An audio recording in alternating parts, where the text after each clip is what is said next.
पशुपेक्षा कितीतरी उच्च स्तरावर असणाऱ्या मानवी प्रेमाचे वेगळेपण आणि त्या प्रेमामधील सूक्ष्म तरल भावना किती आनंददायक असतात.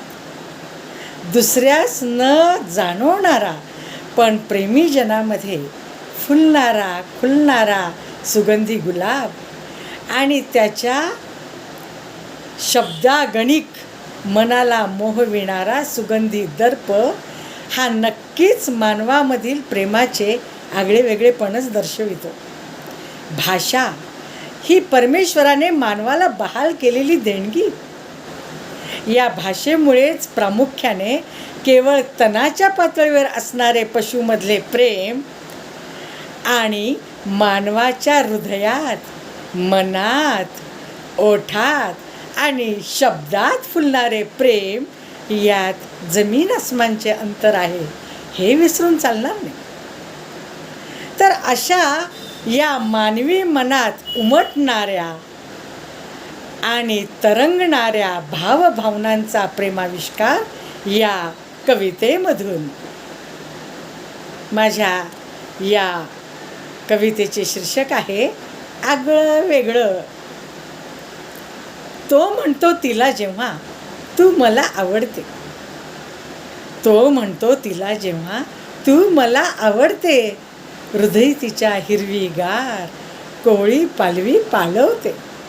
शब्दांच्या कळ्या फुलतात. शब्दांच्या कळ्या फुलतात.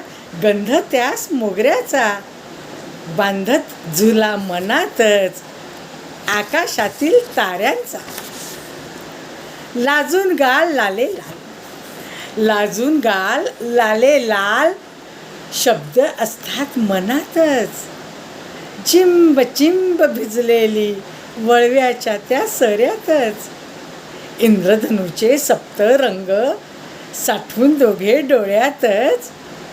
इंद्रधनुचे सप्तरंग साठवून दोघे डोळ्यातच. नाजूक साजूक भाव सारे दाटत असतात गळ्यातच. केवळ शाब्दिक देणं घेणं, केवळ शाब्दिक देणं घेणं धुंदी पण ही कशाची. केवळ शाब्दिक देणं घेणं धुंदी पण ही कशाची. मानवामधल्या मनामधल्या आगळ्या वेगळ्या प्रेमाची. धन्यवाद.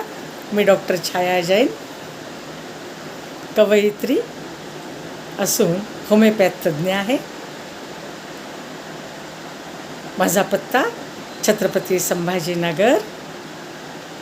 Phone number 8698163567. आवडल्यास जरूर मेसेज करा. धन्यवाद.